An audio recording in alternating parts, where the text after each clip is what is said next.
NATO və NATO ilə birgə fəaliyyət göstərən qurumlarla artıq ikinci tədbirini keçirir bu il. Biz çalışırıq ki, bu istiqamətdə tədbirlərimizin həm mövzusu, həm də onun müzakirə olunan məsələlər geniş şaxəli olsun. Bu konferansı biz ilin əvvəlindən planlaşdırırdıq. Çünki Azərbaycanda enerji infrastrukturuna, enerji infrastrukturunun təhlükəsizliyinə və enerji təhlükəsizliyinə xüsusi önəm verilir. Və bu istiqamətdə çox zəngin təcrübəmiz vardır.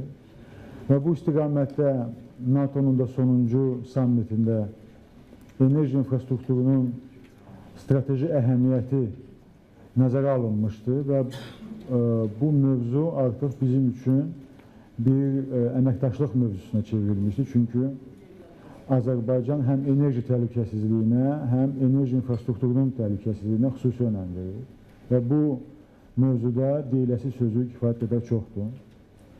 Ona görə biz bu tədbiri həyata keçirdik və inanırıq ki, NATO və NATO'ya daxil olan strukturlarla biz gələn ildə belə səmərəli əməkdaşlıq həyata keçirəcəyik. Ona görə biz birbaşa sessiyalara keçək, çünki çıxışlar çoxdur, onlar kifayət qədər maraqlı çıxışlardır. Təşəkkür edirəm bir də. Thank you for your attention.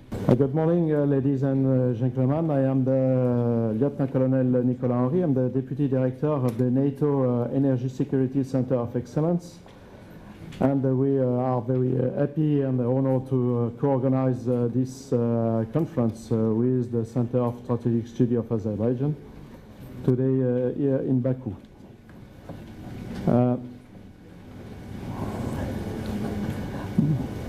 Some word about energy security in NATO, but not too long.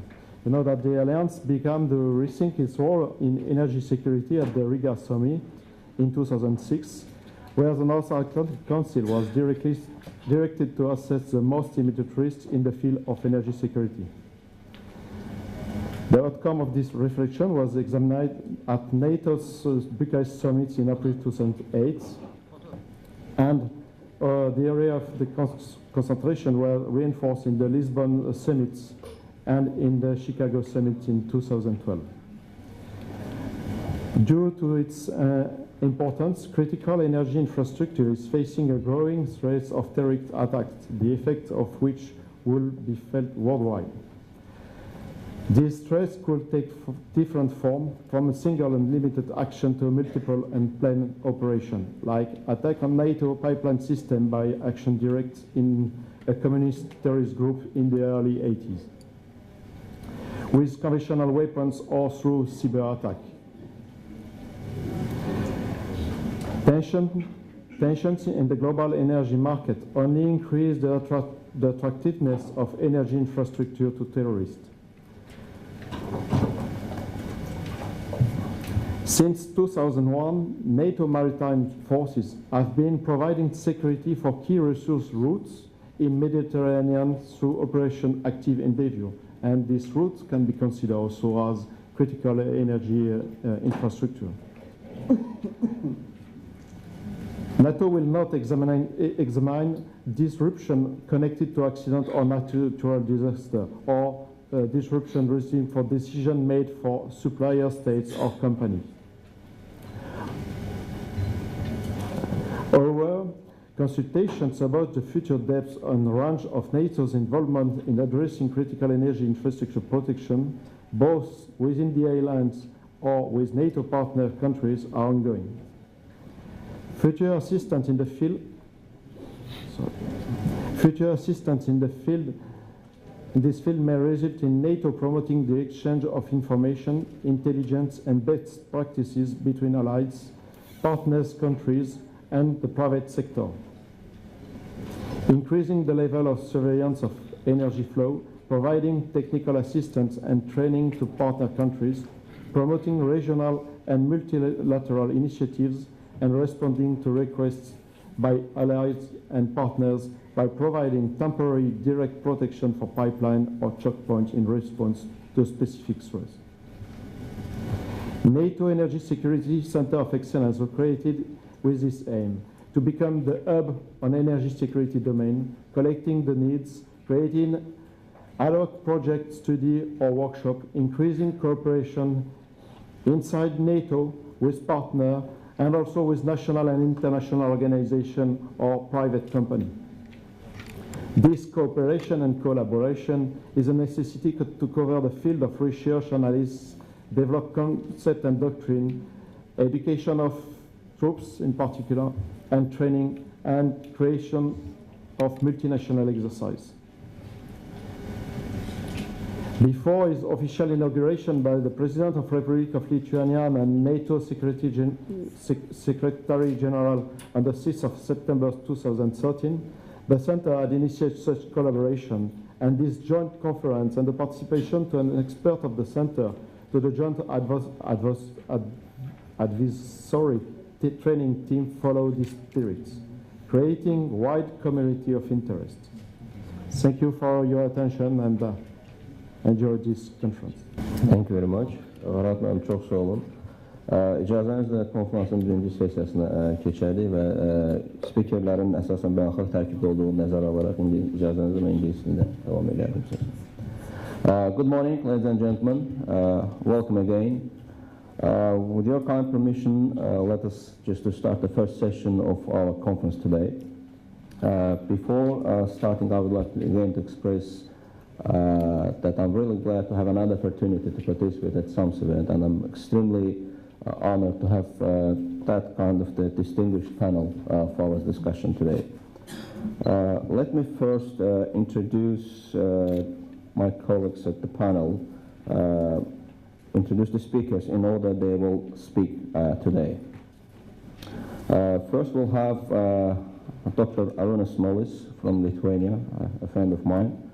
Dr. Molis is a head of strategic analysis and research division at the NATO Energy Security Center of Excellence. Before that, he served as an academic at the Baltic Defense College, and he held a number and various of academic positions at different universities in Estonia, Italy, Germany, Lithuania. So very good to have you, Arūnas, here. Welcome. The second speaker is William Lauer. He's also the frequent speaker at SAMS events and different conferences in the region. Mr. Lauer has over 15 years of international work experience, and he's retired from U.S. Army in the Lieutenant Colonel with particular expertise in U.S. international security programs. Welcome. Our third guest is, it's a real pleasure to have Mr. Michael Rühle, the head of Energy Security Section in the Emerging Security Challenges Division of NATO. I missed my chance to be at the same panel with Mr. Rühle in February this year. I'm glad that I have that chance again this year. Mr. Rühle has published widely on international security issues and is the representative of NATO for that event. Then we'll have a voice from Azerbaijan, and we'll have a representative of the Minister of National Security, Javad Tinayev. Mr. Tinayev will talk about the Azerbaijan response to the NATO's energy security challenges and the energy security program. And last but not least, I have another colleague of mine, academic person, Mr. Jose Felix Porras, who's head of energy security area at the Engineering and Consultancy Service Agency of the Spanish Military Defense. Mr. Porras lectures in the Defense Security System Administration, and he has a number of the academic positions on that. So, as you see, we have a fantastic panel to have a very fruitful discussion today. We have voices from NATO, we have voices from the region, we have voices of the academicians, we'll have an opinion of the politicians, a really good and wide, diverse panel to have a fruitful discussion. The first session is devoted to subject NATO partnership with Azerbaijan, looking through the cooperative security lens. And with opening remarks, the two distinguished speakers already mentioned about the importance of the energy security and the increasing role of the energy security, increasing position of energy security in the NATO security agenda generally. And today we'll try to cover, our guests will try to cover the relationship of NATO with the region, in particular the energy protection of critical energy infrastructure aspect as well as the energy security aspects. We have 90 minutes for our session, which I have already wasted 5-7 minutes of that. So we're looking for more fruitful discussions. So the first, I would like to give the floor to Dr. Molis. Aronis, the floor is yours. And Aronis will talk about the main principles of protection of critical energy infrastructure, some good practical examples, as well as we'll talk about the responses of NATO given to those threats. Thank you. Thank you very much for a very nice introduction, and it's really a pleasure for me to have once again an opportunity to talk about the NATO's involvement in the area of energy security, and to talk from the perspectives of one of the member states, actually, which took the biggest challenge to create the NATO Energy Security Center for Excellence. Now we are in operation for more than a year, and it's a pleasure for me and to use this very nice opportunity and maybe to introduce the main directions in the main areas where we work. As okay, works. So very shortly, actually, you can see my slides. So the main issues will be on the slides, but I will still try to comment on the most interesting for me as an academic issues where NATO is trying to create an added value. These are not all the directions NATO is involved, and just I don't have much time to talk about everything. So as Bakhtiar, you mentioned, I will try to focus more on several key issues, and one of them will be the protection of the critical energy infrastructure, and also try to introduce several response measures of the directions where NATO and our NATO Energy Security Center for Excellence is going. So maybe first of all, to make a very first remark, NATO doesn't deal with all the energy security issues. And my colleague, of course, Michael Rivlin, will introduce the areas and the agreements which were reached inside NATO, where NATO is doing something. I will try to just overview the main reasons, actually, why NATO got involved in the area of energy security, which is also not a very long history. First of all, one of the main reasons for that was the over-dependence of all kind of the armed force on the traditional energy resources, on the oil products and the missions and operations. If you look now how much of energy resources are consumed today in the missions and operations, and how much energy resources per soldier were consumed during the First or Second World War or during the Cold War times, so this amount is rising very fast with a geometric progression. So actually, up until now, for many countries and for many organizations, the supply of energy resources was out of the question. There was no problem for this. If militaries do operations and missions, we were secured with all the logistical needs, which is not the case anymore, I would tell. The overdependence on the oil products could make an influence on the type, could make an influence on the intensity and effectiveness of the crisis management missions and operations. So this aspect should be taken into account, and this is the area where our Center for Excellence try to propose some solutions maybe in the future. The second very important aspect is related to the human factor. If you look, there are very interesting research done by different nations with different armed forces. So if you look how many people are suffering due to the long and complicated logistical chain, so this number of casualties are also increasing and also representing already a certain restriction to the missions and operations. The second issue, the environmental pollution, the potential ecological disaster. Again, maybe for some time it was not an issue where the armed force was paying a lot of attention, but today the environmental footprint becomes an aspect in the operations and becomes an area where the EU and NATO and the member states are trying to pay greater and greater attention, actually, and to make as less impact on the environment as possible due to some military actions. And finally, the soldier power solutions. Again, if you look at the rucksack of the poor soldier, actually, how much kilos he has to carry with him during the missions and operations on a daily basis. So this amount of the batteries carried by him is also increasing, and then sometimes this weight in the rucksack more than 10 kilos actually. So to propose some kind of a solution for the personal use of each and every soldier in order to make him more effective, in order to empower him actually to stay on the mission for a longer time period, is also one of the reasons why such organizations as NATO are foreseeing the contribution to the energy security area. But as promised, actually, today I will tell a few more words about the very specific problem, which is the vulnerability of critical energy infrastructure. We also think that both NATO and the member states can create the added value right in this area.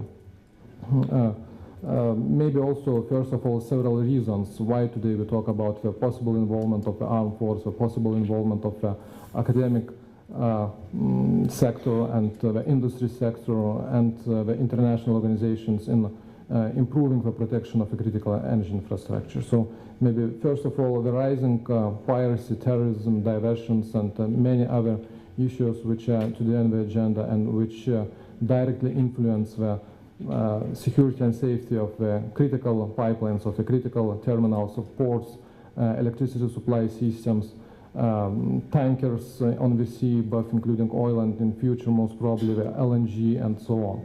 So here this vulnerability is rising. We see it first of all on the prices, and nobody can object that this can also have an influence on the security of supply. Another issue which should be also taken into account is growing cyber terrorism. As today is mentioned, you don't need a lot of efforts in order to create a very huge damage. Here you don't need a lot of investments in order to create the damage from a critical energy infrastructure, especially if you are wise enough to use the cyber weapon. So here to create the possible means of response are of crucial importance. And also other factors which you see on the slide will also make us think more and more intensive on the possible input in this area. Now there are very interesting research sorry to tell, done not by our organization, by others who have more experience in this regard, but still I am bringing here their conclusions on the slide. The number of amount of attacks is rising. Amount of the attacks of the critical energy infrastructure is rising, and this is a very threatening tendency. If you count actually those attacks during the last 10 years, so you have a double amount of these attacks in comparison to the first decade of the century. And this tendency could be also very much applicable in the future. Next issue, when you look at the most important or the most dangerous areas in this regard where those attacks are happening, so of course, first of all, this relates to the areas and places of the internal and interstate conflicts and possible wars. So as you see, if the crisis management is done by international forces somewhere in Afghanistan, Pakistan, Iraq, or if the internal vulnerabilities and maybe the civil wars are ongoing in some of the regions, the number of attacks against the critical energy infrastructure in those regions are also rising, which also at the same time creates some vulnerabilities for the armed force involved in crisis management in those particular regions. Very similar slide here, just to stress the vulnerability of particular straits. Those straits like the Hormuz Straits, those waters close to East Asia Pacific region, they are of crucial importance when we talk about the energy supply routes, and at the same time those places are the most dangerous for the tankers which are carrying today the biggest amount of oil resources to the consumers. Another interesting conclusion actually made by researchers regards the objects of different attacks, including piracy and terrorism. So, first of all, when we talk about the possible response measures, we should take into account that the electricity supply systems today are among the most vulnerable infrastructure, both including the simply power plants and the grids and the interstate bridges.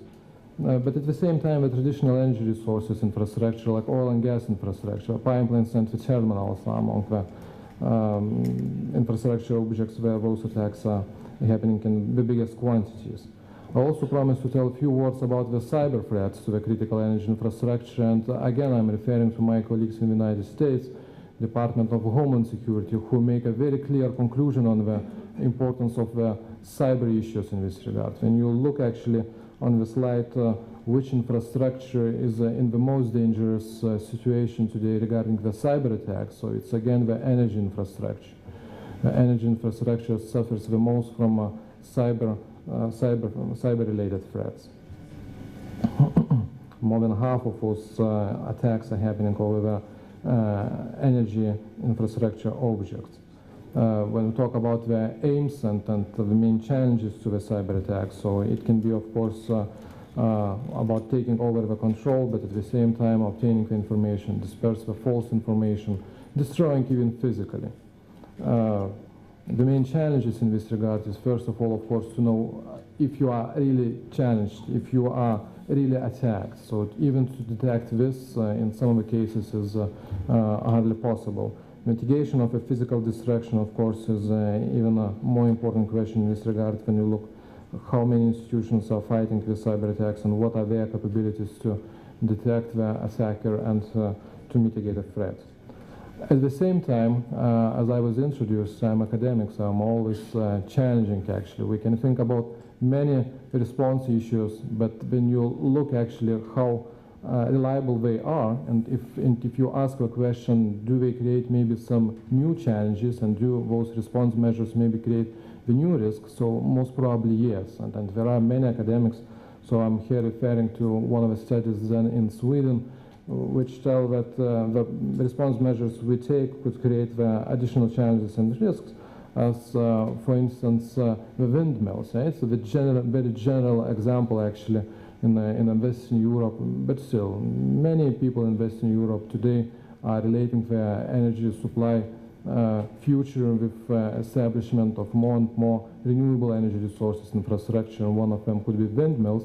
And if you ask actually the same militaries how they evaluate this kind of tendency, so they would tell that this could have additional risks and threats to some military actions and to the tasks the militaries are implementing. At the same time, we are creating a lot of additional infrastructure, like the LNG, which is now today one of the most reliable solutions to solve the overdependence in the civil sector. I mean, the overdependence on the single supplier, create the LNG import ports.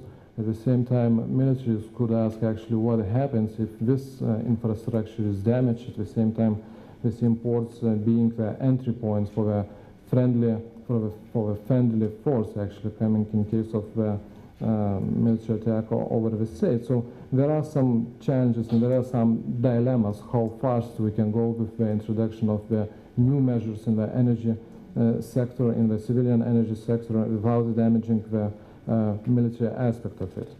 While talking about the response measures, again, very shortly, so we can of course talk about the traditional, the security, protection, defense, building new fences, installing movement sensors, installing drones and satellites.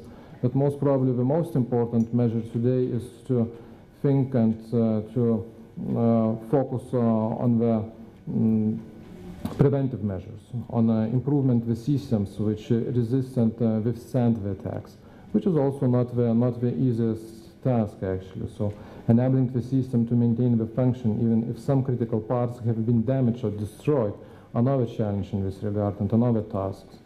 And in this regard, maybe I would tell a few words about the institution in Vilnius. I would think that this new task, the resilience-related task, the preventive measure-related task, is one of the key priorities in our institution, which was, as I told, last year created in Vilnius, the NATO Energy Security Center of Excellence.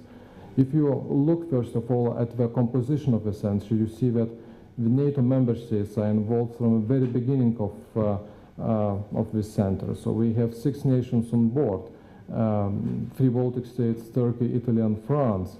At the same time, if you look at the structure of the center, you see that the installment of the preventive measures and working on the papers, working on the concepts, doctrines, and on all the issues which will have long-term impact is our biggest priority here.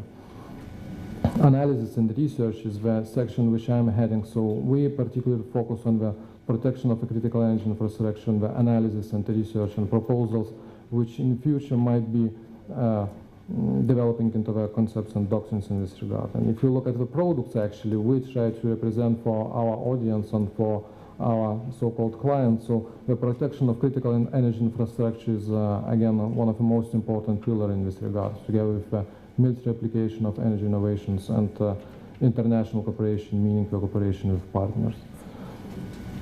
So maybe at this point I'm going to stop. 15 minutes are over. I will be happy to answer your questions. Thanks. Thank you very much, Aronos. Perfect time management, just on time.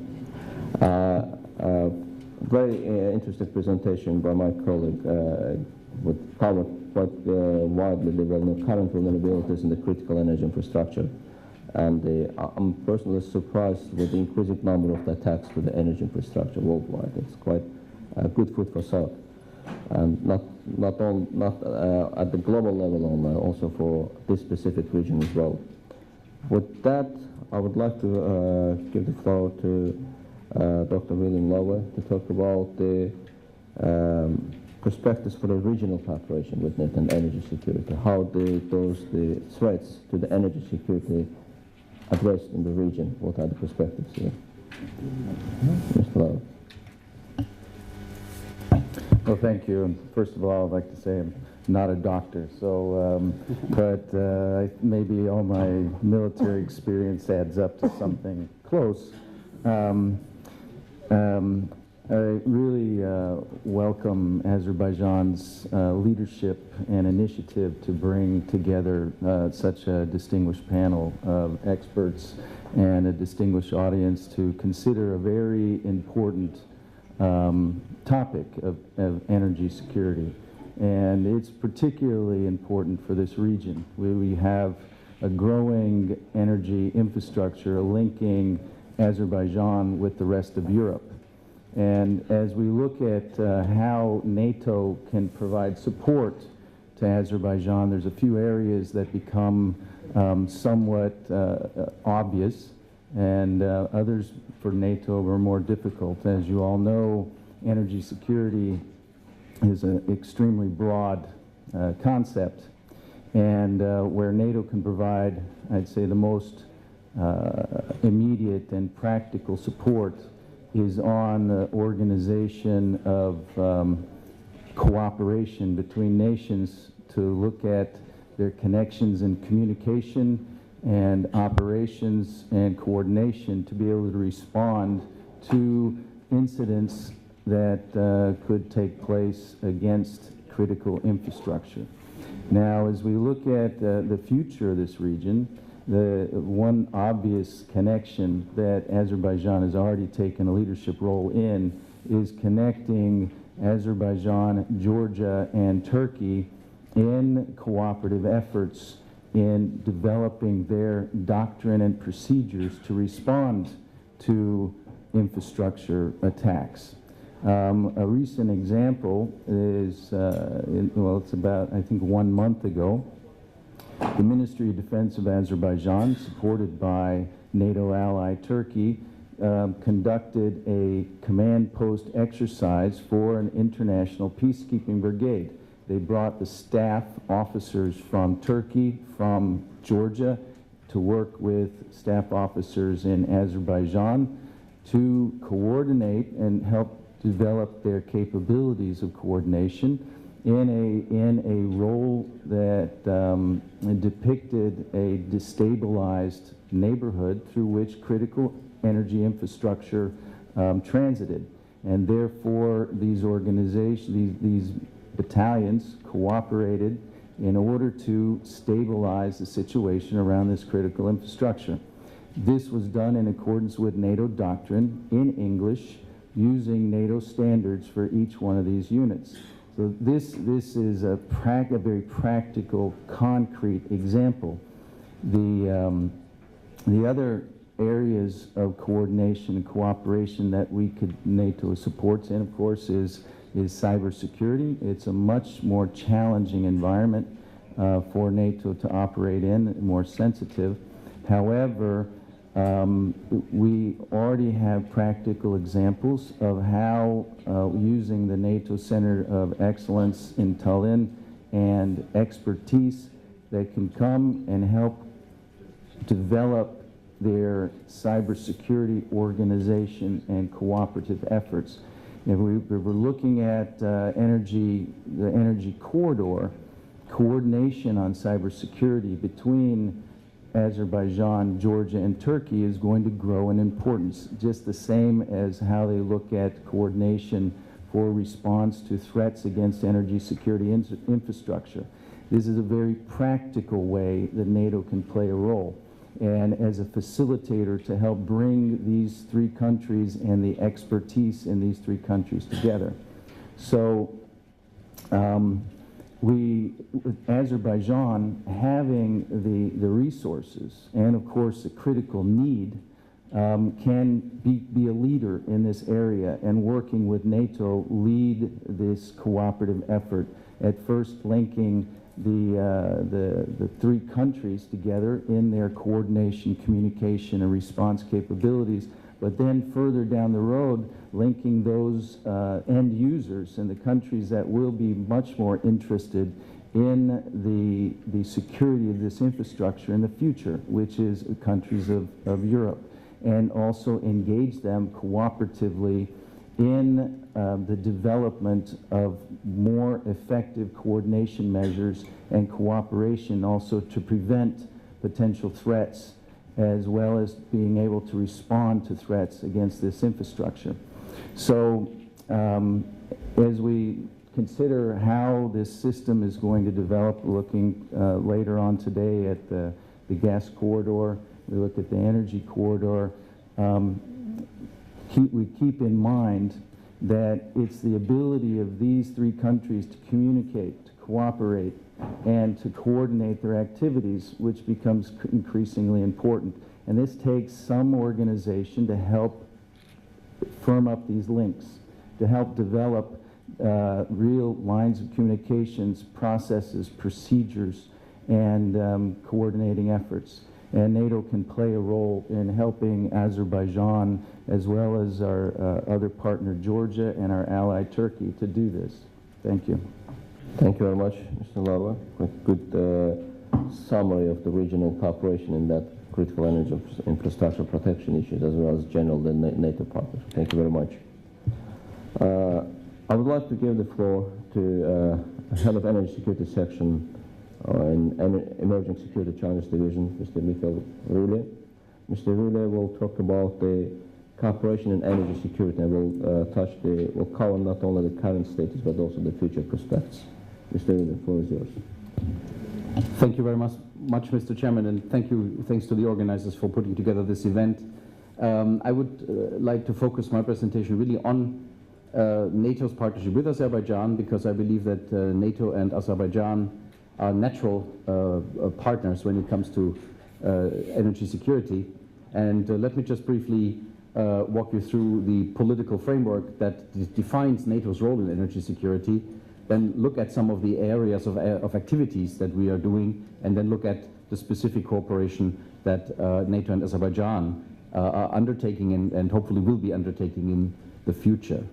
Many of you will be familiar with the strategic concept of NATO that came out in 2010. It was important because energy security was for the first time receiving considerable attention in this document. No other NATO document before had been so elaborate, so explicit on this subject. So it became part of the whole narrative of emerging 21st century challenges. It was also basically a starting point to integrate energy security into NATO's policies and activities. And this included, of course, cooperation with partner countries. Problem is that I cannot see I had assumed an uninterrupted line of sight. That's why I didn't print it out. But also to implement this vision of the strategic concept, we created a new division in the international staff of NATO called the Emerging Security Challenges Division. And here we look not only at energy security, but also at other challenges, which, however, as Arunas has already pointed out, have a bearing on energy security, for example, terrorism and cyber. So we have all or many of the aspects that play upon energy security in one division, and that I think is a very healthy development.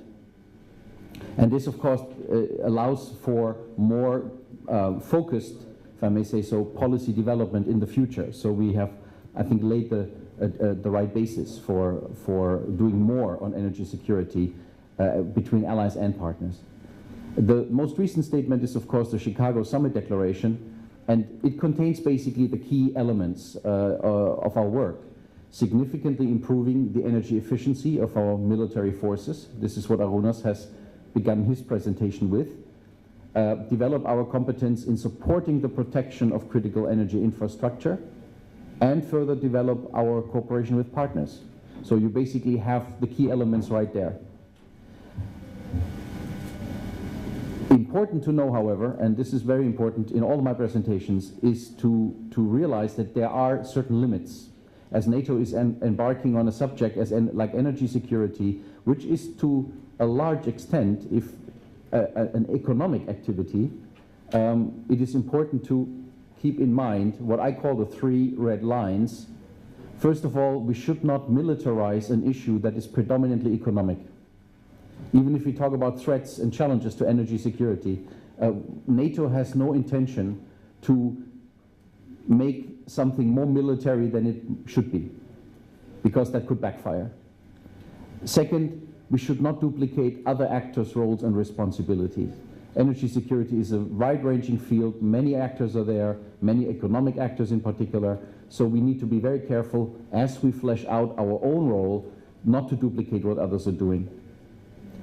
And of course, we should not interfere with national energy policies. NATO allies are very adamant about that point. So with this in mind, let's look at what we are actually doing. I think you can look at our activities in 3 categories. The first category is to raise awareness about energy developments that have security implications for NATO. And here we have a long tradition of intelligence sharing on energy developments. We consult between allies and also between partners in various committees. I don't want to be more detailed here. We do exercises.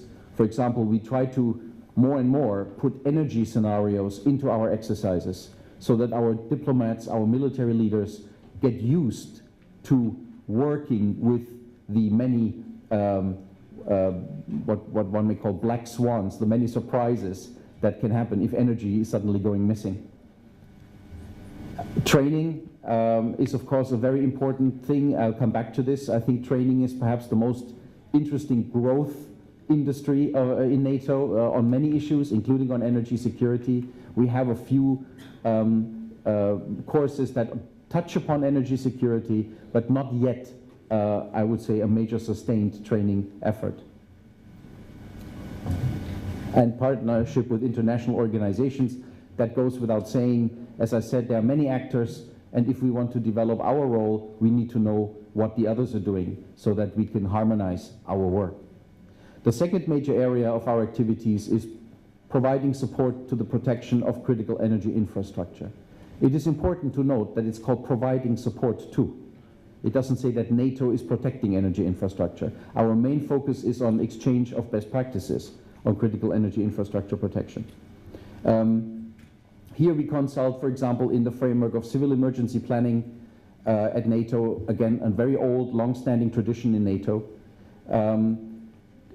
Training, I'll come back to this. We may have new opportunities with Azerbaijan in the future because Azerbaijan is a key country when it comes to energy security and could play, in my view, a major role in training and education. Exercises. Don't worry. Partnerships, of course, as I said earlier, when we exchange critical energy infrastructure best practices, this exchange makes only sense if we exchange it with partners who are, like Azerbaijan, major energy producers. It makes no sense if 3 or 4 energy consumers exchange practices. There must be more, and that's why this is a partnership activity par excellence. Intelligence sharing, again, this is more for allies, but nevertheless, it is something that is very important and goes to the heart of NATO as a defense alliance. Maritime operations, already mentioned by Arunas as well. The fact that NATO's navies are keeping the sea lanes open is, of course, a major contribution to our supply security. So there are many areas where we provide support to critical energy infrastructure protection. And the third area of activities, and here I can skip most of it, enhancing energy efficiency in the military. Here, the Center of Excellence in Vilnius plays, I think, the major role. Some nations individually have done a lot of things as well. Again, we consult on establishing standards on efficiency. NATO, as you know, has 60 years of experience in establishing standardization, interoperability. And if we move towards energy efficiency in the military, we should use NATO's experience to set standards on efficiency as well. Training, again, the Energy Security Center is very crucial here. Exercises, again, the Energy Center of Excellence, Energy Security Center of Excellence has done a lot of work in preparing exercises where we test how much fuel we use, for example, and how we could save fuel.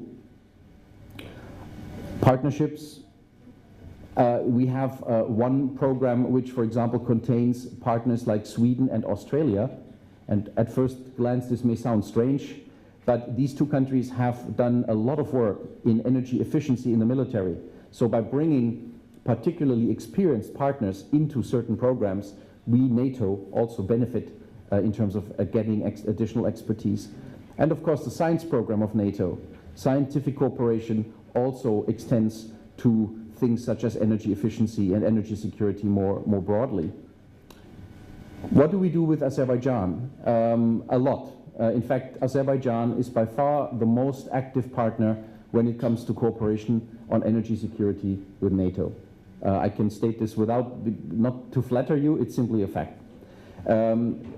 We have been organizing here in Baku a conference just this May on emerging challenges, where we took energy security as the key issue and then looked at cyber, at terrorism and so forth.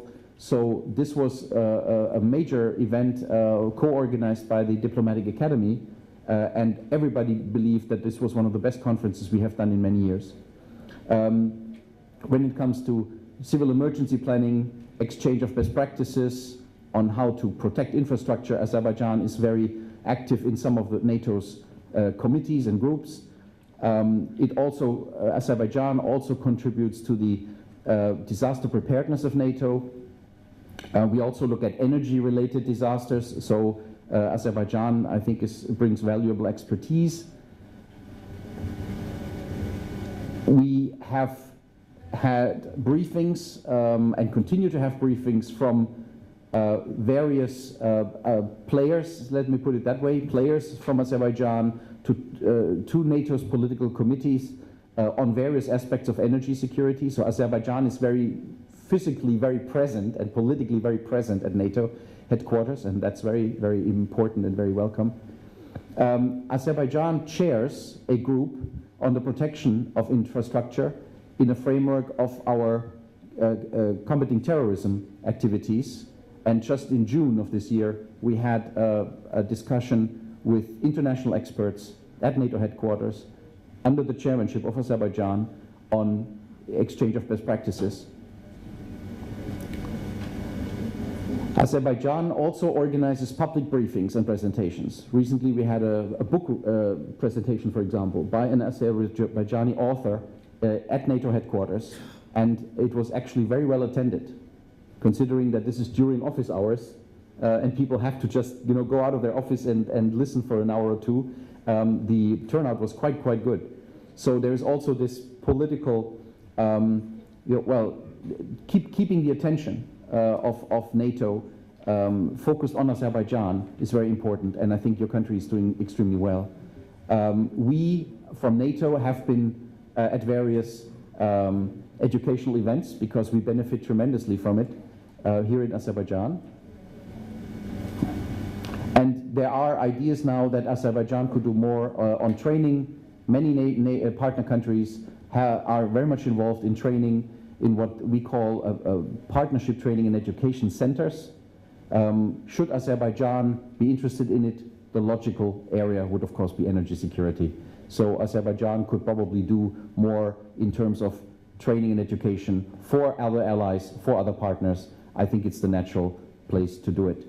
The next steps, as I said, education and training is perhaps the most interesting development on the energy security front, if I may say so. We are working at NATO at our own, on our own NATO training landscape, our own NATO plans. We have a major plan now on education and training in energy security, which soon will go to the military committee. The idea is that our division, the Emerging Security Challenges Division, will become what is called a requirements authority for training on energy security. The Center of Excellence in Vilnius will become the department head, and we together will then sort of define what kind of training does NATO need and where are we going to do it and with whom. So we are in the process of finalizing our own training needs and requirements and setting the right, framework for it. Yeah. And Allied Command Transformation over in Norfolk in the United States, they are currently producing an overview of who is actually training where and on whom, on what. So basically they have to look at all the institutions in NATO and partner countries and see and build a common idea on where, for example, there are gaps in training and education and who can fill these gaps. So we are very close to finalizing this kind of work. If Azerbaijan is interested in doing more in the area of training and education, it has to look, of course, at who is actually already doing training and education in NATO. NATO headquarters plays a role, Allied Command Transformation in Norfolk, United States, the NATO School in Oberammergau, some of you may have heard of it, the NATO Defense College in Rome, Centers of Excellence, as the one that is here today, and the partnership training and education centers that are run by partner countries. So there's a host of ways to link into the training effort of NATO. And I encourage Azerbaijan to have a close look at our own training landscape and see how it can contribute to it. In conclusion, no doubt, I think I made it clear, NATO-Azerbaijan relations are on the right track. As I said, Azerbaijan is the most dynamic partner when it comes to energy security cooperation. Energy security is the appropriate venue as you are a major energy producer and your importance for many allies in terms of supply is growing. So what could there be more logical subject than cooperation on energy security? We will continue to use our existing means to deepen our cooperation, like the science program, partnership action plan on terrorism and the like. But I think we could also go one step further and look into the area of specific training, for example, on critical energy infrastructure protection, where NATO and Azerbaijan could open a new chapter in their relationship. The major challenge will be that we, NATO, first sorts out its own training story. Only then can we tell you confidently what exactly it is that we need. But I think the time is the right time. My last point, as I said, the NATO training and education plan on energy security is still under development, and there's very little dedicated training in NATO on energy security. So the best time to propose new initiative, to explore new vistas is now. And my very last point, in energy security, we have an area where partners can influence NATO's agenda. That's why it's an opportunity for Azerbaijan that you should not miss. Thank you very much. Thank you very much, Mr. Lule. Very broad and wide summary of existing relationship and also really good prospects. I'm personally looking forward for the future collaboration and for making the Partnership Training Education Center a reality. Now I think time to turn over to Mr. Javad Tinaev to get some voice from Azerbaijan. Mr. Tinaev will talk about the pipeline security issues in Azerbaijan and the proposals that the country made to NATO on that. And Mr. Tinaev will present, will speak in Azeri, in Azerbaijanian, so those who need a translation, please take it there, please. Javad, buyurun. Çox sağ olun, Dr. Müəllim. Tədbirdə, konferansda iştirak edən iştirakçılara və Bakı şəhərinə qonaq gəlmiş yoldaşları salamlayıram, xoş gəldiniz deyirəm və konferansa işində uğurlar arzulayıram. Deməli, bizim mövzumuz enerji infrastrukturlarının təhlükəsinin təmin olunması üzrə tədbirlər, hansı ki, Milli Təhlükəsizlik Nazirliyi tərəfindən həyata keçirilir. Vacib enerji infrastrukturlarının təhlükəsinin təmin olunmasında ölkənin müxtəlif strukturları ilə yanaşı Milli Təhlükəsizlik Nazirliyinin üzərinə də mühüm vəzifələr düşür. Nazirliyin qarşısında mühüm vəzifələr qoyulmuşdur. Bu vəzifələrin icra olunmasında demək ölkənin bir sıra ölkədəki qüvvədə olan bir sıra qanunlara istinad olunur və bu qanunlar bir belə deyək də təqdimatda sadalanıbdır. Bu məsələnin üzərində çox dayanmaq fikrimiz yoxdur. Bu qanunlar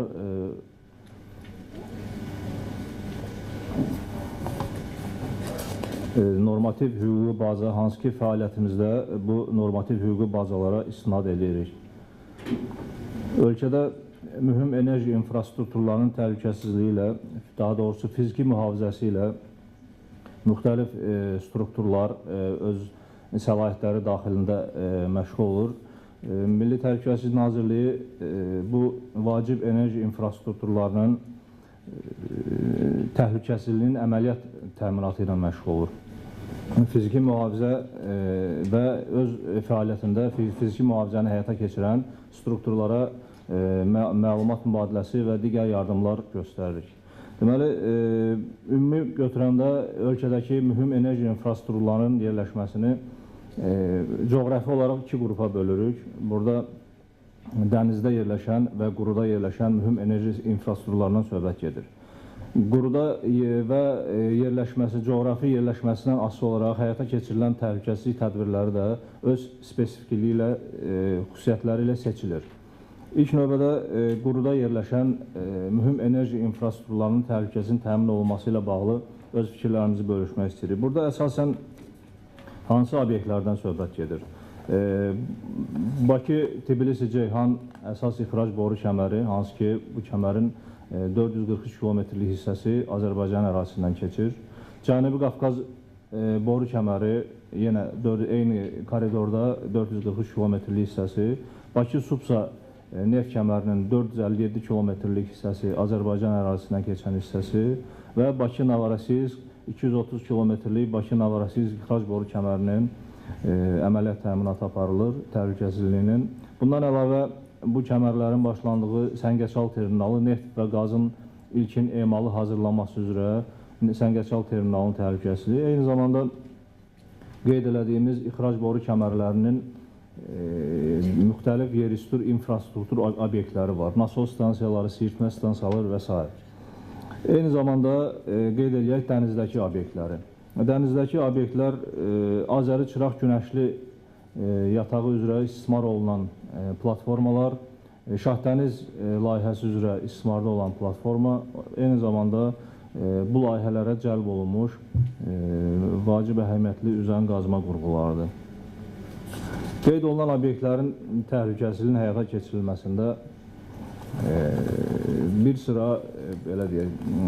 sıra tədbirlər həyata keçirilir. Bunlar kompleks ilk növbədə əks kəşfiyyat və antiterror fəaliyyəti, risk yaradan kontingentin müəyyənləşdirilməsi və əməliyyat nəzarında saxlanması, şübhəli şəxslərin filtrasiyası, yerli sakinlərin maarifləndirilməsində iştirak.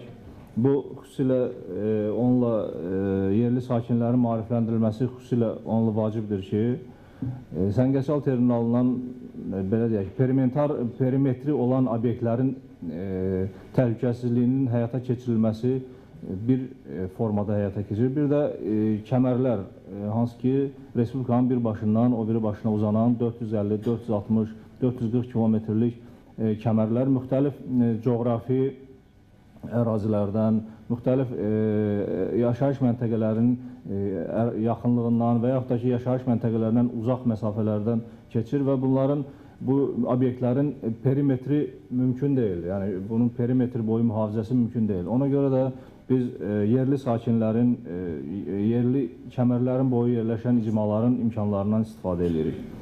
Əməliyyat mövqelərinin yaradılması bu daim məlumat axınını təmin eləmək üçün bu fəaliyyət həyata keçirilir.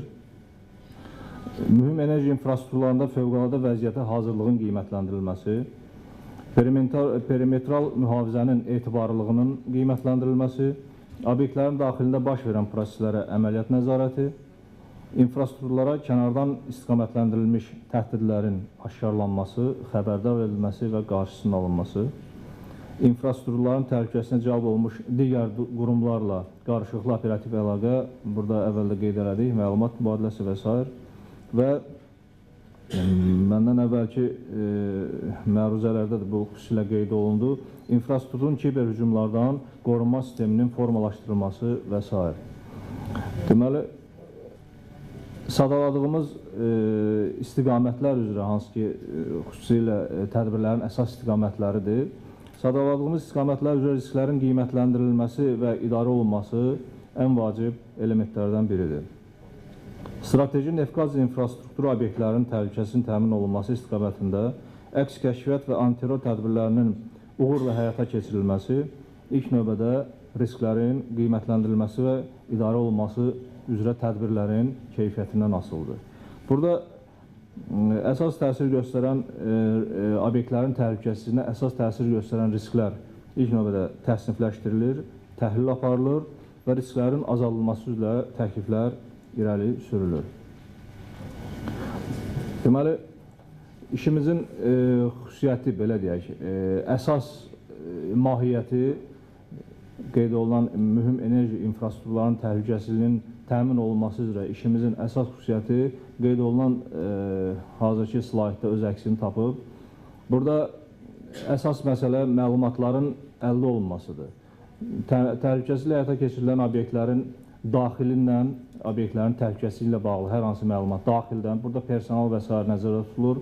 Obyektlərin yaxın ətrafı, yəni bu perimetrindən kənardakı yerləşən, burada cürbəcür obyektlər ola bilər, yaşayış məntəqələri ola bilər, sənaye obyektləri və s.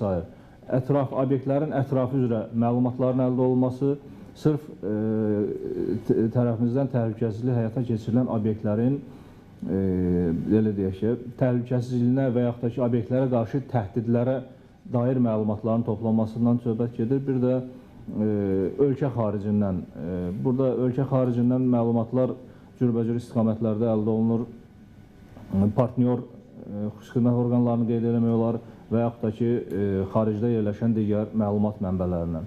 Əldə olunan məlumatlar qiymətləndirilir, onların təsnifatı aparılır və daxil olmuş məlumatların mahiyyətindən və onun spesifikasından, xüsusiyyətlərindən asılı olaraq bir neçə istiqamətdə bu məlumatlar əsasında tədbirlər həyata keçirilir. Burada sırf obyektin təhlükəsinə yönəlik hər hansı bir real təhlükə, təhdid varsa, bu təhdidin aradan qaldırılması əgər Milli Təhlükəsizlik Nazirliyinin səlahiyyətinə daxildirsə, bu istiqamətdə fəal tədbirlər həyata keçirilir. Və yaxud da ki, elə məlumatlar ola bilər, ilkin qabaqlayıcı məlumatlardır və bu məlumatlar əsasında dəqiqləşdirmələr aparmaq lazımdır. Bunun üçün MT-nin digər strukturları istiqamətlendirilir bu məlumatlar əsasında və dolğunlaşdırılması üçün və yaxud da ki, məlumatın mahiyyətindən asılı olaraq instansiyaların məlumatlandırılması, baş verə biləcək hər hansı təhlükənin və yaxud da ki, risklərin azaldılması istiqamətində tədbirlərin həyata keçirilməsi üçün instansiya, yuxarı burada instansiya dedikdə Nazirlər Kabineti və yaxud da ki, aidiyyəti strukturlar nəzərdə tutulur, məlumatlandırılır ki, barəsində müəyyən informasiya əldə olunmuş risklərin azaldılması və idarə olunması üzrə tədbirlər həyata keçirilsin.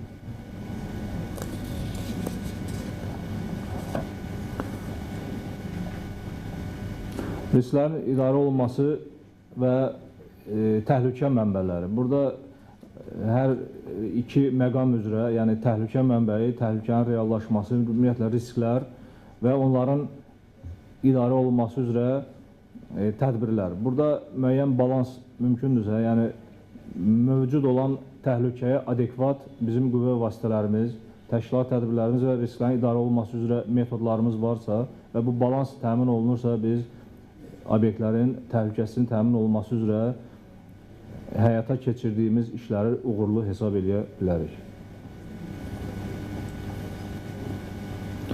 Praktikamızda artıq 15 ilə yaxındır ki, müxtəlif istiqamətlər üzrə bu enerji infrastrukturlarının təhlükəsizliyi ilə bağlı tədbirlər həyata keçirilir. Praktikamızda 1998-ci ildə Bakı-Navarasiya ixrac boru kəmərinə qarşı terror aktı ilə bağlı bir fakt mövcuddur. Bu 1998 ildə Qusar rayonu ərazisində keçirilmişdi və kəmərin yerüstü havalandırma qurğusunda partlayış törədilmişdi. Bu həmin elementdir. Bundan başqa Sumqayıt cəmaatı adlı dini ekstremist qrup tərəfindən 2007-ci ildə yenə Bakı-Navarasiya kəmərinə qarşı terror aksiyasına cəhd olmuşdu və bunun qarşısı vaxtında alınmışdı. Bundan başqa enerji layihələrinə, vacib enerji infrastruktur obyektlərinə müxtəlif qruplaşmaların üzvlərinin nüfuz etmə cəhdləri bir neçə dəfə baş verib, işə qəbul olunmaq adı altında əsasən və belə halların da qarşısı vaxtında tərəfimizdən alınmışdır. Deməli, strateji neft-qaz infrastruktur obyektlərinin təhlükəsizliyinə qarşı yönəlmiş təhdidlər bir sıra istiqamətlər üzrə özünü göstərir. Burada əsas nədir? Regionda separatçı hərəkatların, rejimlərin və qaynar nöqtələrin mövcud olması. Bu dəfələrlə qeyd olunub və bugünkü auditoriyada bir daha bunu səsləndirmək yerinə düşərdi ki, enerji infrastrukturlarına qarşı təhdidlərdən əsası da Ermənistan Respublikasının Silahlı Qüvvələri tərəfindən Dağlıq Qarabağın və ətraf rayonların işğalı və bunun nəticəsində Azərbaycan-İran sərhədinin 130 kilometrdən çox hissəsinin nəzarətsiz qalması, hansı ki, müxtəlif növ terror və cinayət fəaliyyətinin həyata keçirilməsi üçün əlverişli şərait yaradır. Qərb istiqamətində neft və qazın nəqli üzrə fəaliyyət göstərən kəmərlərin bir hissəsi Ermənistan Silahlı Qüvvələri ilə qoşunların təmas xəttinə yaxın məsafədən keçir. Bu da bir təhdid istiqaməti kimi qiymətləndirilir. Eyni zamanda kəmərlərin Gürcüstan ərazisindən keçən hissəsində belə erməni milliyyətinin kompakt yaşaması və həmin ərazilərdə kəmərlərin istismarına müxtəlif şirkətlərin vasitəsilə cəlb olunması da bir təhdid mənbəyidir.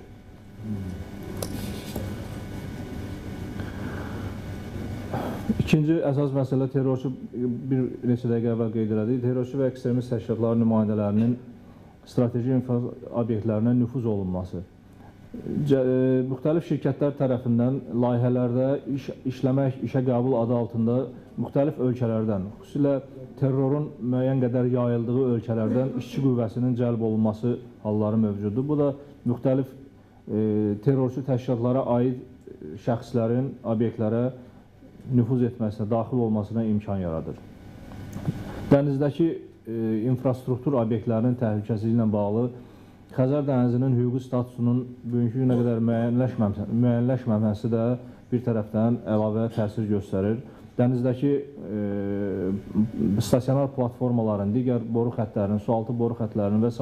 infrastrukturun təhlükəsizliyinin təmin olunması öz spesifiki ilə seçilir. Burada da yenə də perimetral mühafizə mümkün deyil. Burada xüsusi imkanlar vasitəsilə elektron mühafizə sistemləri vasitəsilə tədbirlər həyata keçirilir və dənizdə nəqliyyat vasitələrinin müxtəlif negativ fəaliyyətin baş verməsi, burada yanacaq, neft məhsullarının qaçaqmalçılığı, silah, narkotik qaçaqmalçılığı məşğul olan cinayətkar qrupların fəaliyyəti əlavə təhdid mənbəyi kimi qiymətləndirilir. Müxtəlif məqamlarda düzdür, bu Azərbaycanda bugünkünə kimi qeydə alınmayıb. Xam neft əldə etmək üçün boru xəttlərinə qanunsuz müdaxilə, bu da bir tərəfdən bir baxın neft oğurluğu kimi qiymətləndirilsə də, bu sonradan partlayışa və s. digər acı nəticələrə, infrastrukturun bir müddət sıradan çıxmasına şərait yaradır. Ümumiyyətlə, daxil olmuş məlumatların təhlili göstərir ki, strateji neft-qaz infrastrukturunun təhlükəsinin təmin olunması kompleks və çoxmərhələli yanaşmalara əsaslanır. Bu tədbirlərin həyata keçirilməsində biz, belə deyək, partnyorlarla sıx əməkdaşlıq edirik. Bu sahəyə cəlb olunmuş digər dövlət strukturları, özəl müəssisələr, özəl şirkətlər, özəl mühafizə xidmətləri ilə əlaqələrimiz yüksəkdir. Məlumat mübadiləsi və təcrübə mübadiləsi, birgə əməliyyatlar, birgə tədbirlər, şərti düşmən tədbirləri, burada ustalığı, belə deyək də, şərti terrorçu tədbirləri və s. bu istiqamətdə boşluqların, mühafizədəki boşluqların və digər problemlərin aradan aşkarlanması və aradan qaldırması üzrə tədbirlər həyata keçirilir. Burada bir sıra vəzifələr sadalanır, hansı ki, qeyd elədiyimiz məqamların aradan qaldırılması üçün bu sadalanan istiqamətlər qarşıya qoyulan vəzifələrin həyata keçirilməsini daha da optimallaşdırmaq üçün nəzərdə tutulmuşdur. Mənə elə gəlir ki, bunları bir daha sadalamağa bəxtiyarla o qədər də ehtiyac yoxdur. Və deməli, təqdimatımızın sonunda bir daha qeyd eləmək istəyirəm ki, bütün strukturlarla enerji infrastrukturların təhlükəsizliyinə hansısa formada bilavasitə, dolayı yolla aidiyyəti olan strukturlarla biz əməkdaşlıq etməyə hazırıq və bunun üçün açığıq. Çox sağ olun. Çox sağ olun Cavad müəllim. Kifayət qədər geniş təqdimat oldu. Həm strateji enerji infrastrukturunun mühafizəsi, görülən tədbirlər, həm də bizim təhlükəsizlik orqanlarımızın məsələyə yanaşma prinsipləri barədə kifayət qədər ətraflı məlumat verdiniz millətlərim. Çox sağ olun. Çox sağ olun. Let's move on. Our next speaker, last but not least, is Mr. Jose Felix Porras. He will talk about energy security in military operations. Although we mentioned that the NATO's agenda, the normalization is still on one of the three major aspects, but still on the existing military operations could have a threat to the energy security aspects. And my colleague, Mr. Porras, will talk us, will shed the light on that aspect of the energy security. Mr. Porras, the floor is yours. Thank you, Mr. Chairman. First of all, I want to thank the organizer for giving us the opportunity of share with you our results in the current studies and developments that are currently ongoing on the EDA. So far, my colleagues have talked about the energy security, and they have mentioned two very important things. One of them is the resilience, that is one of the main concepts in order to avoid critical infrastructure issues. And also the other thing that has been mentioned by Mr. Ruhl is that the NATO is in close cooperation and communication with other energy security actors in order to avoid duplicities and in order to optimize the effort.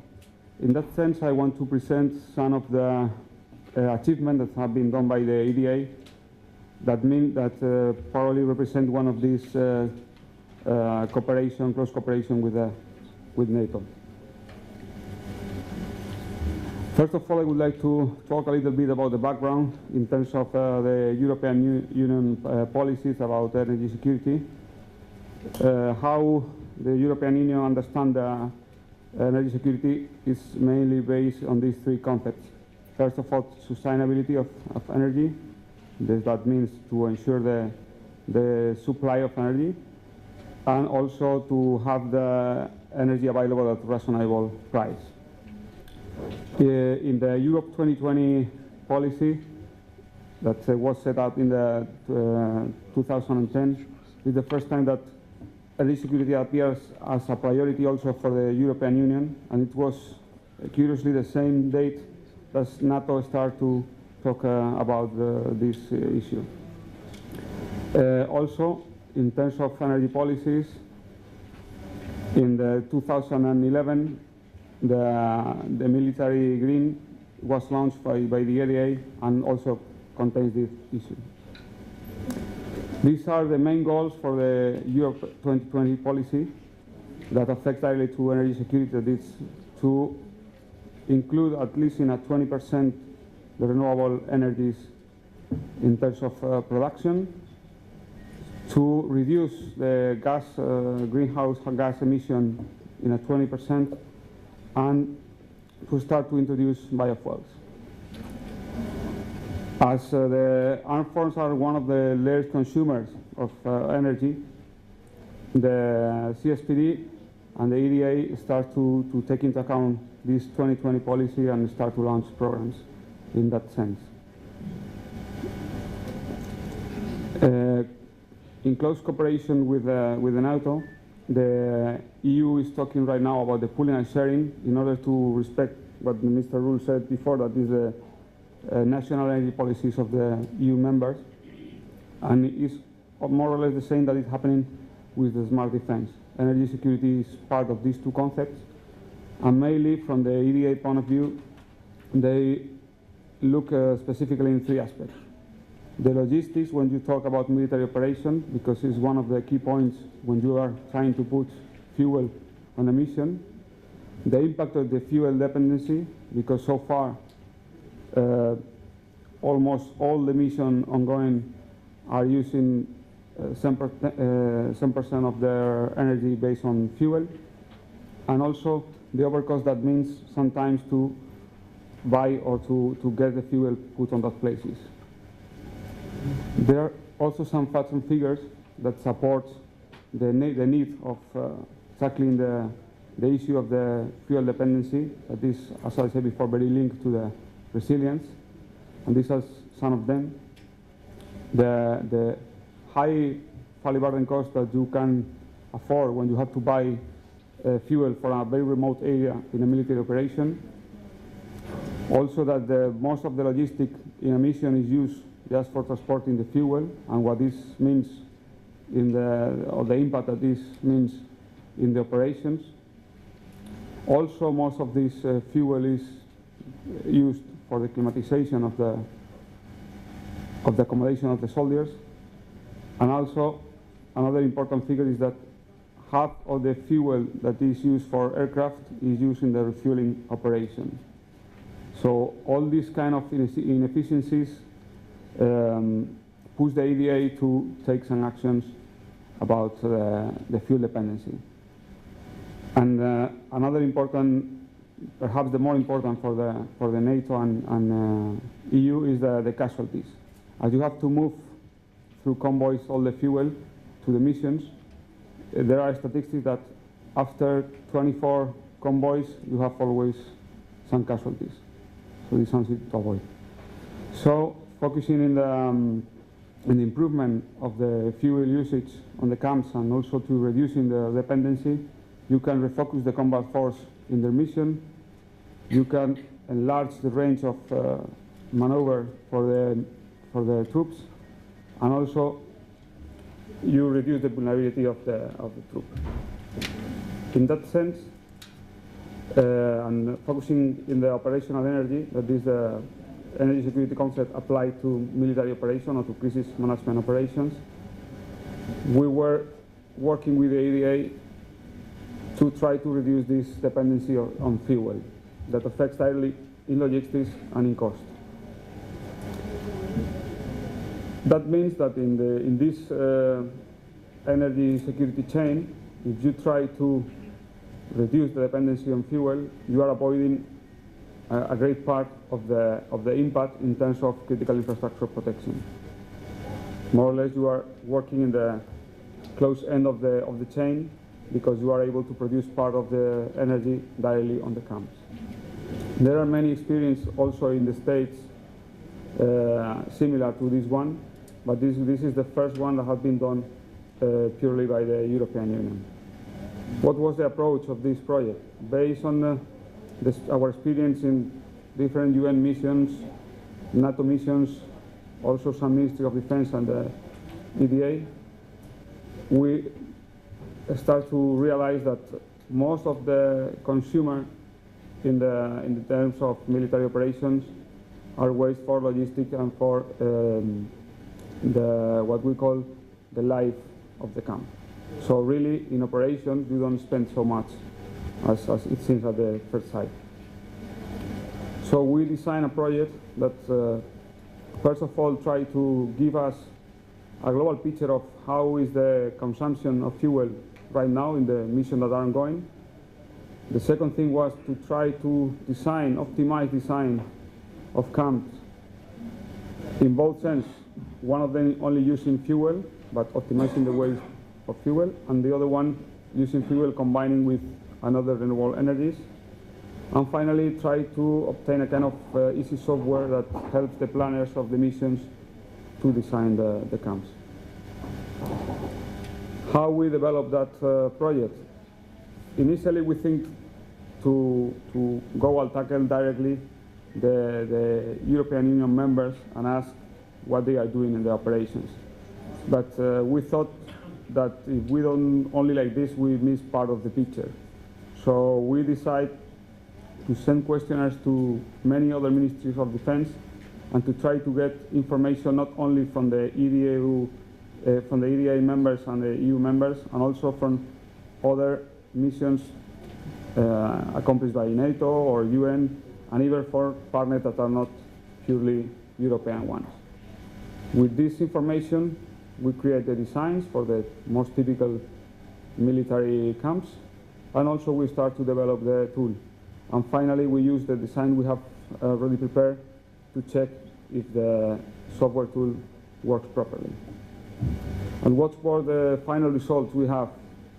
The final result was that a few green initiatives are in place in terms of military operations, so not much of them has right now something that knows it's pure fuel for operating. Another important thing is that there are a lack of specific training and awareness about energy security concerns, and this is something where we are working in close cooperation with the NATO and SETCOE to try to avoid this lack of training. How? We have realized that there are not adapt policies or doctrine or even military education for this specific topic so far. That is necessary to incorporate operational energy as part of the combatant command activities, and that the energy use should be considered when we purchase equipment or goods for the military operations. The second conclusion we obtained from the parametric model that looks more or less like this was that if you try to introduce renewable energies, you need a payback period in order for them to start to be cost effective. And this payback period is 3 years. But this is a good news for us because most of the mission takes an average of 4 or 5 years in place. So that means that if you start putting some renewable energies from the beginning, you can have some savings. And finally, we prepared these standard designs, the optimized one, including some different kinds of renewable energies that have been proven previously in the civil area and with good results. And we achieved that in most of the military operations, there are more power installed than the real consumption needed. So we go for an optimized design parameter in order to avoid this misuse. Another good conclusion is that introducing small measures like solar panels or small windmills, you can get savings up to the 33% in the case of, for example, the FOB, that is one of the most optimized camps in our designs. And based on that, we propose a way ahead in order to keep improving the energy security in the military operations. These way aheads involve 3 different levels. The strategic levels, that is more related with the standardized policies, harmonizing the existing concepts, and also training for the staff, officer staff. The operational level, that means try to train also the troops and try to define kind of standards in terms of operation, and for sure the industrial level. And that's here when I think that countries like Azerbaijan can play an important role, because most of the producers and most of the main important industries in terms of energy are located here. In terms of the specific issue of the military camps, so far we have very promising results, having a look on what we can get, trying to increase the resilience of the camps. And we are trying to set up a project where you can test these new prototypes based on what industry have available for the civilian operations, and try to refine the model we have designed in order to achieve better results. So this is our view on the military operation area. This is what we have done, and this is the way forward we see. Thank you so much. Thank you very much. It's once again, I mean, following your presentations, I can say for myself how different energy security issues could be in the military operations, and how different aspects there are, which is different from the civil life in the military operation. Thank you very much for that. Ladies and gentlemen, we had 5 very interesting presentations, very fruitful thoughts, starting from the general principles and practices of vulnerabilities in the energy security issues and in protection of critical energy security by Dr. Mollis, then moving to the regional cooperation kind of provided by Mr. Lau about how those things are developed in the region, Azerbaijan, Georgia, and Turkey. And then Mr. Ruler provided quite comprehensive summary of the NATO's involvement in protection of the critical energy infrastructure, especially the 3 red lines and the future aspects, future perspectives of cooperation in that area was very much interesting. With clarity on how those things, the protection of critical energy infrastructures maintained, monitored in Azerbaijan. Mr. Javad and I provided a quite comprehensive presentation on that. And finally, last but not least, we just observed how different the energy security issue could be in the military operations compared to the civil life. With those very interesting presentations, I would like to thank all the speakers once again for the very interesting presentations. I would like to give the floor to our distinguished guests, the conference participants, for your questions. I would assume you have a number of questions to present us today. So may I ask just to, if someone has a question, just raise your hand, introduce yourself, please, and maybe specifically whom your question addressed to. If there's need for some time summarizing the things, I might kick off with the first question myself. Oh, there's a question there. Ramit Namazov from the administration of the President. First of all, thank you. I want to thank all speakers for their interesting presentation. My question is to the representatives from NATO. While talking about the Nagorno-Karabakh conflict and the potential war in the region, the Armenia's political and military establishment almost always says that the energy infrastructure in Azerbaijan, and especially oil and gas pipelines, which has a international importance, will be on the top of the target list of the Armenian side. So I'm curious, does NATO have any plan, a response plan or contingency plan to, in case of such an attack to the, let's say, to the Baku-Tbilisi-Ceyhan oil pipeline, which has a Turkey, member of NATO, Georgia, an ally of partner of NATO, and as Mr. Rovale said, I'm going to quote him, a natural partner, Azerbaijan.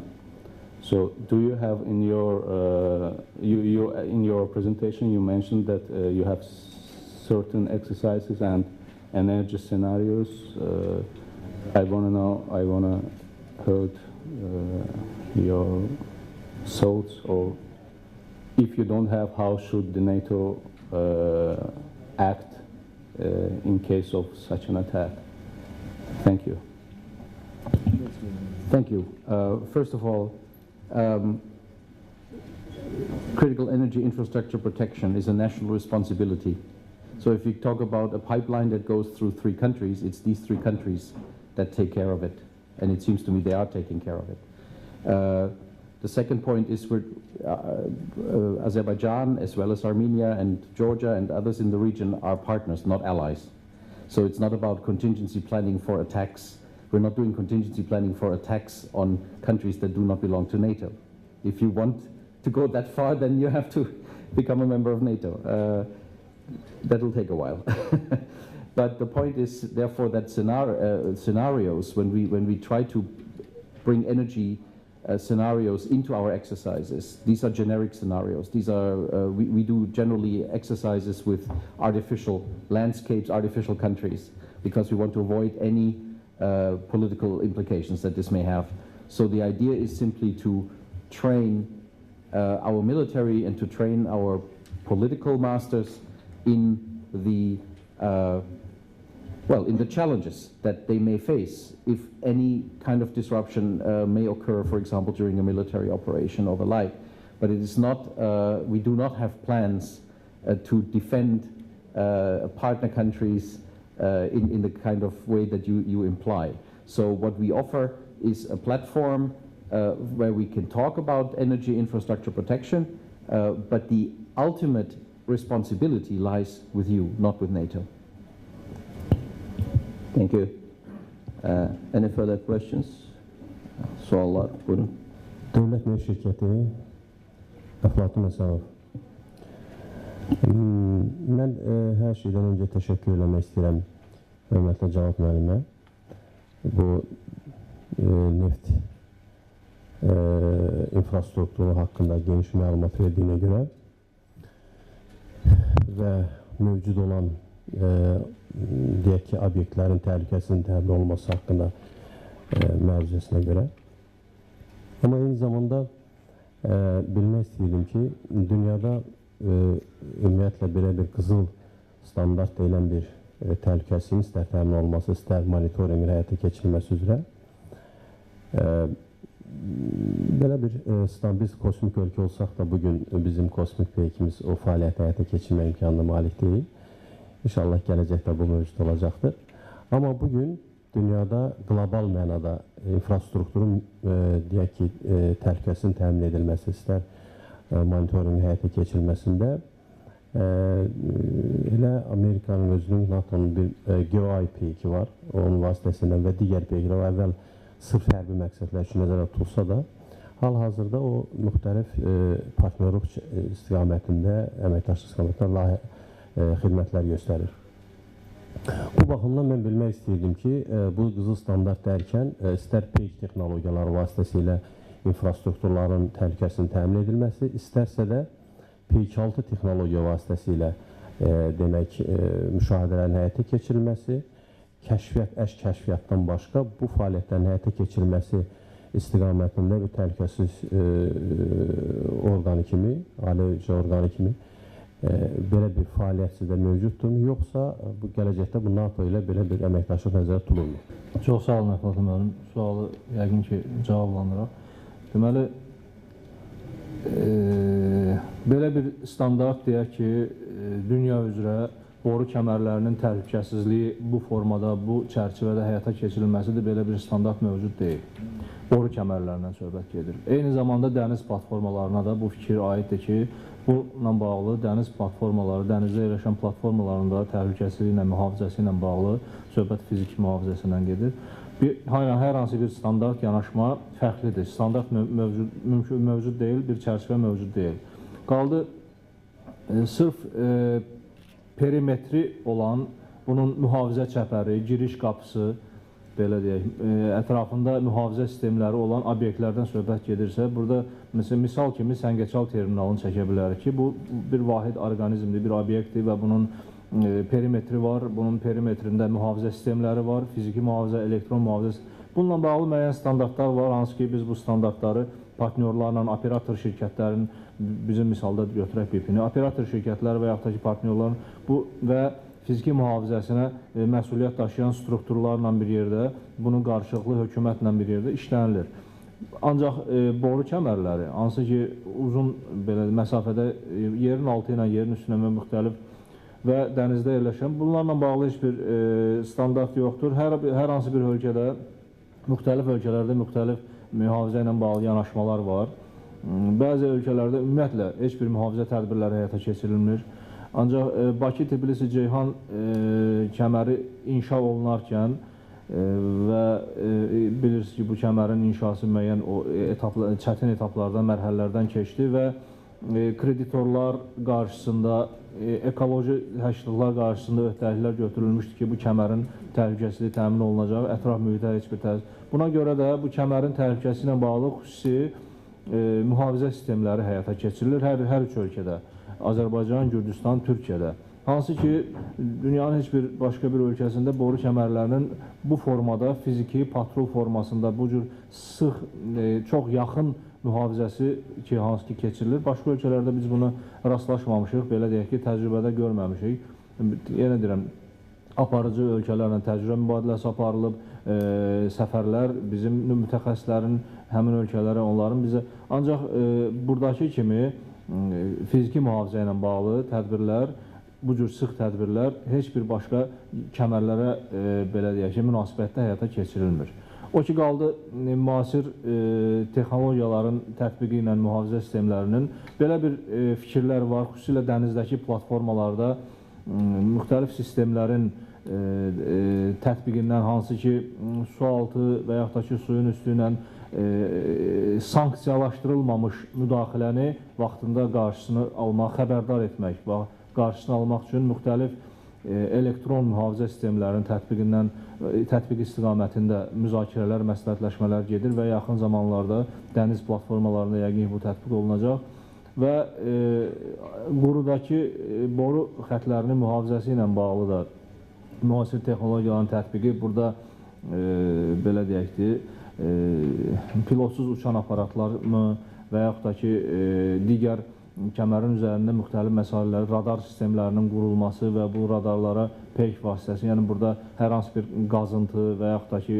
yaxınlaşma, belə deyək ki, sanksiyasız yaxınlaşma sistemlərinin müşahidə olunması, qabaqçıdan müəyyənləşdirməsi, belə bir sistemlərin qurulması, bu da nəzərdə tutulubdur.